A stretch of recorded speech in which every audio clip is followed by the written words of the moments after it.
Hello बच्चों, आज हम हिंदी में पाठ 4 उठो धरा के अमर सपूतों उसमें जो स्वाध्याय है, स्वाध्याय के अंदर प्रश्न 2 है जो कि आपको स्क्रीन के ऊपर भी दिखाई दे रहा है और पेज नंबर 25 के ऊपर है वो, उसको आज हम कंप्लीट करेंगे। ठीक है, ये प्रश्न 2 है जो कि मैं आपको पढ़ के बता रही हूँ कि दिए गए काव्य को पढ़कर प्रश्नों के उत्तर दीजिए। आपको पहले काव्य देखना है, पढ़ना है और उसके बाद नीचे जो प्रश्न दिए हुए हैं उनके उत्तर आपको देने हैं। ठीक है, मैं समझा रही हूँ कि इसमें क्या बताया गया है। सबसे पहले मैं स्टार्ट कर रही हूँ यहाँ से।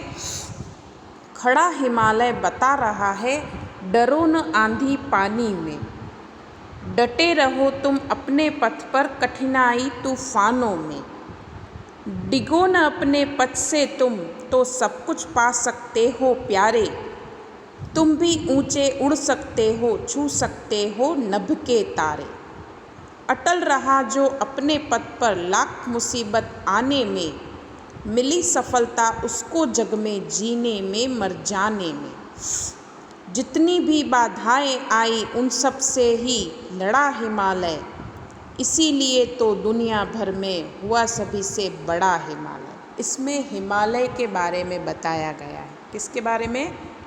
हिमालय के बारे में कि खड़ा हिमालय बता रहा है, डरो न आंधी पानी में। हिमालय जो है वो खड़ा है और बता रहा है कि आंधी और पानी से न डरो, कोई भी परेशानी आए, परेशानी भले कितनी भी बड़ी हो, हमें डरना नहीं है। डटे रहो तुम अपने पथ पर कठिनाई तूफानों में, तुम्हारा जो पथ है उस पर तुम डटे रहो, चाहे कितने भी आंधी तूफान या कठिनाइयाँ क्यों ना आए। डिगो न अपने पथ से तुम, अपने पथ से तुम हिलो मत, डगमगाओ मत, तो सब कुछ पा सकते हो प्यारे। अगर अपना लक्ष्य निश्चित है और हम उस पर अटल रहते हैं तो हमें कोई भी ऐसी चीज़ नहीं है जो ना मिले, बस हमें उस पर अटल रहना है, डगमगाना नहीं है। तुम भी ऊंचे उड़ सकते हो, छू सकते हो नभ के तारे, तुम भी ऊंचे उड़ सकते हो। अगर हिमालय की तरफ खड़े रहोगे, भले कितनी भी परेशानी क्यों ना आए, तो तुम भी तारे को छू सकते हो। अटल रहा जो अपने पथ पर लाख मुसीबत आने में, मिली सफलता उसको जग में जीने में मर जाने में। जो इंसान अपने पथ पर अटल रहता है कि मुझे ये काम करना ही है, तो भले ही कितनी भी लाखों मुसीबत क्यों ना आए, उसको सफलता मिलती ही है, चाहे वो जिए या मरे। जितनी भी बाधाएं आई उन सब से ही लड़ा हिमालय, इसीलिए तो दुनिया भर में हुआ सभी से बड़ा हिमालय। कितनी भी बाधाएं आई उन सभी से हिमालय लड़ा है और आज इसीलिए दुनिया भर में हिमालय जो है वो सबसे बड़ा है। क्या है? हिमालय जो है वो सबसे बड़ा है। अब इसी काव्य को पढ़कर हमें आगे जो क्वेश्चन दिए हुए हैं उनको कंप्लीट करना है और समझना है कि क्या है इसमें। तो सबसे पहला प्रश्न, हिमालय हमें क्या संदेश देता है? तो मैंने आपको बताया कि हिमालय हमें ये संदेश देता है कि हम अपने निश्चित मार्ग पर डटे रहें। जो हमने ऐसे समझ लिया है कि नहीं मुझे ये काम करना ही है, तो उस पर हम डटे रहें। यदि हम अपने प्रण और पथ पर टिके रहेंगे, यानी हमें जो काम दिया गया है या हमने लिया है उस पर हम टिके रहेंगे, तो हमारी सभी इच्छाएं क्या होगी? वो पूरी हो जाएगी। यहाँ तक कि हम असंभव को भी संभव कर सकते हैं। उसके लिए क्या करना पड़ेगा? हमें जो काम दिया गया है उस पर अटल रहना पड़ेगा कि अब मुझे ये काम दिया है, उसको कैसे भी मैं करके कंप्लीट करूँगी। ठीक है। दूसरा प्रश्न, मुसीबत आने पर हमें क्या करना चाहिए? नॉर्मली मुसीबत आती है तो हम घबरा जाते हैं। ठीक है, हम कोई भी काम अच्छे से नहीं कर पाते, हमें डर लगता है कि ये मुसीबत आ गई है तो अब हम कैसे कंप्लीट करेंगे। कोई भी टास्क दे दिया जाता है तो डर जाते हैं। तो मुसीबत आने पर हमें उससे भयभीत नहीं होना चाहिए, डरना नहीं चाहिए, उससे घबराकर अपने प्रण और पथ नहीं छोड़ना चाहिए। अगर मुसीबत आ गई है तो डटकर उसका सामना करना चाहिए। अगर आप सामना कर लेंगे तो कोई भी मुसीबत बड़ी नहीं होगी, वो आपके सामने छोटी ही रहेगी। तो मुसीबत देखकर हमें हमारा कार्य छोड़ना नहीं चाहिए। ठीक है। तीसरा प्रश्न, कवि ने हिमालय को सबसे बड़ा क्यों कहा है? ठीक है, तो मैंने आपको समझाया कि वो अटल है, खड़ा है अपनी जगह पर, कितनी भी परेशानियां चाहे क्यों ना आए। तो हिमालय ने सभी बाधाओं का डटकर मुकाबला किया है।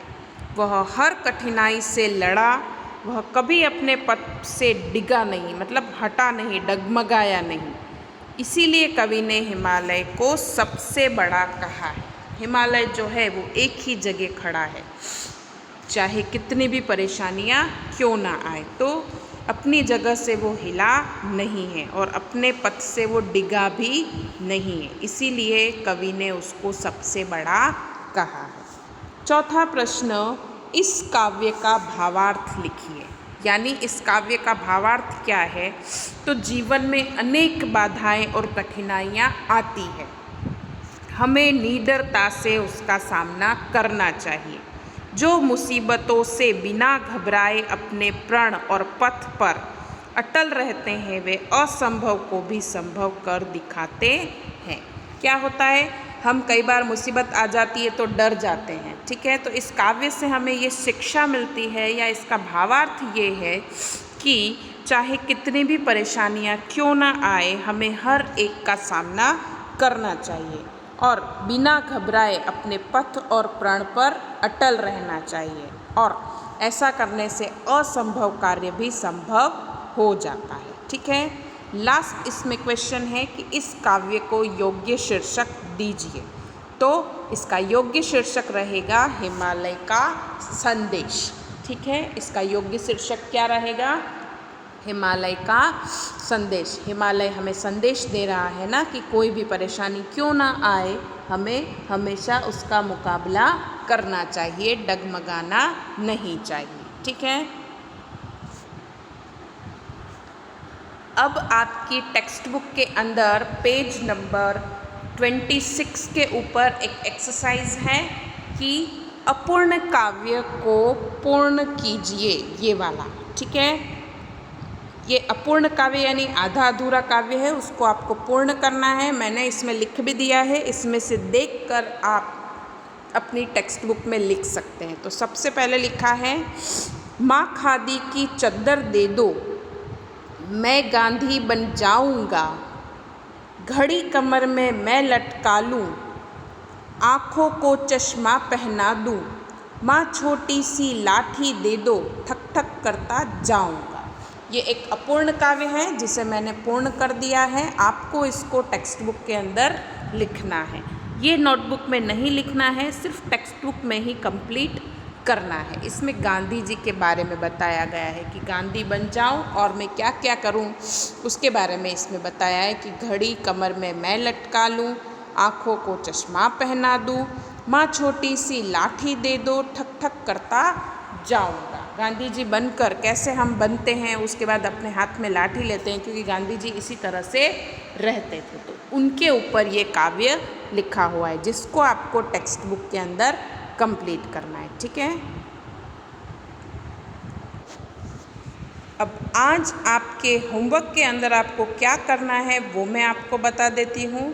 ये जो काव्य है उसको आपको एक बार रीड करना है, पूरा का पूरा जो काव्य है ये वाला, उसको पूरा आपको रीड करना है।